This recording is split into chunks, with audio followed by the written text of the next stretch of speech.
Hi, my name is Pete Stavrides. I'm a retired FA18 Super Hornet pilot, having spent 20 years in the active naval service, and I train pilots from all backgrounds to fly this beautiful aircraft. This is the L-39 Albatross, made by the Czech Republic, primarily used as a training aircraft by the Russians.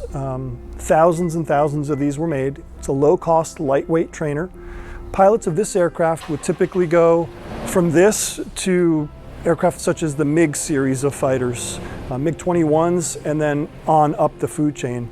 It also was used as a light attack aircraft in a combat role, and actually still is used by many countries to this day. Most recently, the L-39 program has been reactivated by the Czech Republic, and this airplane will now be back in production. It's technically a different airplane, but it uses a lot of the same parts, and it has essentially the same form factor. Updated avionics, a little bit better performance with a different engine, bringing it into the 21st century. So it is not an F-18. However, it's got some pretty good performance when you compare that against aircraft that are similar to it, which really isn't a lot. But for your average general aviation pilot, it's got a lot of performance. So we'll start with some basic numbers. Runway, we like to use about 5,000 feet, right? So we don't need a massive amount of runway length. At sea level, a 5,000 foot runway is great for this airplane to fly at. Rotation is about 90 knots. So again, pretty comfortable there. Climb out speed, 200 knots, keeping all things kind of ballpark here. Cruise performance, we plan for about 330, 340 knots true airspeed. The airplane is not RVSM capable, however it could go that high, but because of its experimental category it just isn't. So we like to operate it at 17.5, and like I said, we'll get about 340 knots, and we're burning about 160 gallons an hour. So we like to flight plan the way we have this airplane set up for about a 400-mile range. As far as stall speed goes, depends how your aircraft is equipped. The way we have this race version set up, it stalls as slow as 80 knots in the dirty configuration. So the missions for this aircraft and what our vision here at Up and Ready is we basically have three types of customers. Our first customer is your general aviation pilot who has the means to purchase one of these aircraft. There's about 300 of them registered in the United States, and they're readily available for less than $200,000. Now that customer will need to get formal training in this aircraft, which is what we do here at Up and Ready. So that's customer number one. Customer number two is probably, we'll call your middle of the road general aviation pilot who has no aspirations to actually own this aircraft, but that simply wants to go up and get some additional training and have an experience in this aircraft. One of the neat things that we can do for those customers is, as long as they have a medical certificate and a private pilot's license, we can put them in the front seat. We can go up and do advanced maneuvers, unusual attitudes, stalls, spins, and show them how to recover from that. We feel that that will make them a safer pilot overall. The third customer is somebody who wants to get into air racing, where we have some special expertise in that area, and we can guide them through their training program as they kind of venture into that area, that niche of air racing. These wings are very short, and that's because this airplane is set up as a race aircraft. So normally this airplane comes with tip tanks on it. Those tip tanks carry 25 gallons of fuel each for a total of 50. We went ahead and cut those off. We had some custom wingtips made and put on. We flight tested them, and that's what we used to race the aircraft. So because of that, we're lighter, we're less drag, and the airplane rolls a lot better than its stock form. So we can very easily do high rate aileron rolls. The rest of the aerobatics that the airplane can do, we'll call it gentleman's aerobatics. It is stressed to 8 Gs and -4, so it can do those things, but it's simply underpowered to sustain a lot of those maneuvers. However, it very easily does loops, barrel rolls, aileron rolls, half Cuban 8s, Immelmans, all your standard aerobatic maneuvers that you might want to do. To get trained in this aircraft, you need to get what's called an FAA Experimental Aircraft Authorization. You need to be a private pilot, instrument rated, 500 hours pilot and command time, and then a total of 1,000 hours. So those other 500 hours could be second in command time. So as long as you meet those wickets, you can get qualified to fly this aircraft.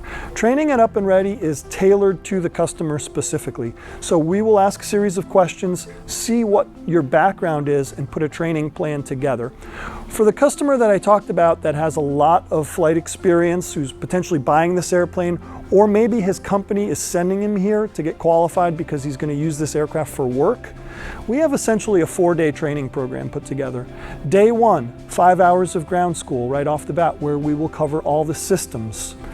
On day 1, you'll get your first flight as well. We call it FAM, or familiarization flight number 1. And we go through all the maneuvers that are required for the program and for the checkout. Day 2 is 2 additional flights. So now we're going to work on all those things we talked about on phase 1 or FAM 1, and we're going to add emergency procedures and instrument procedures. Day 3 is simply a relaxed day. We'll get one more flight that day, and then we'll sit down and do a ground session where we will prepare for our exam, which is the next day. And on the last day, day 4, we'll do the checkout with a designated examiner. It's usually about 2 hours of ground, 1 hour in the air, and then you're off to the races. Believe it or not, this aircraft has very basic systems. There is not a lot going on behind the scenes. For example, the flight controls are mechanically actuated. There's no hydraulic system for that. The landing gear is hydraulic, but it's very simple in nature and robust in nature. So the practical exam for this airplane is not very complicated. It's maneuvers you would do on, for example, a private pilot exam. It's a normal takeoff, a clean stall, a dirty stall, a steep turn, a simulated engine failure, and a missed approach. So, I mean, that's pretty much the checkout. So there's really not a lot to get bogged down with. For most people, I could give a ballpark between 3 hours of training on the short end, and at the high end, 6 hours of training. That's probably the window we're looking at. So for somebody who doesn't have that experience, whether they're going to try to achieve that down the road later doesn't really matter to us. We'll bring you in. We'll still do our 4 or 5 hours of ground school. We might truncate that a little bit. So we'll do ground school so you know about the airplane, and as long as you have a medical certificate and a private pilot certificate, we'll put you in the front seat of this airplane, and we'll simply go out and do those same maneuvers that we would do with our accelerated students. The maneuvers don't change, and just like you would do a checkout in really any plane, we would do the same thing here. We'd go up, we'd fly the airplane at altitude, do a clean stall, dirty stall, steep turns, and come back for pattern work. Cost-wise, again, it varies widely based on if we're an accelerated student or a more traditional student, whether that's 3 hours or 6 hours. So some rough numbers, just for simple math. Generally speaking, $2,000 an hour. That covers the airplane, the fuel, and the instruction. That varies greatly also based on fuel prices. So it's not something we can set in stone, but for the most part, it's a pretty good rule of thumb, about $2,000 an hour. The practical exam at the end generally runs between $1,200 and $1,500, and that's set by examiners. That's outside of our control, but that's kind of the going price for that. As far as recency and currency on this aircraft, because this aircraft is an experimental turbine-powered aircraft, it does require what's called a 6158, which is a proficiency check.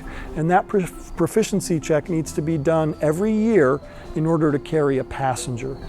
If you want to fly the aircraft by yourself, that 6158 is not required. You can reach us at upandreadyflight.com. There you'll find out more about our operation, our cost, our syllabus, a little bit about us, and also where you can reach out to me, Pete Stavrides. You know, I really like these guys because they've got a huge amount of experience in the aviation industry. They've been operating here as a school for 7 years and producing airline pilots anyway. So the only really new thing is we're doing a compressed format where it's 9 months and we're taking on students, 5 or 6 students at a time, and really condensing the time frame that it takes to get them ready for the airlines.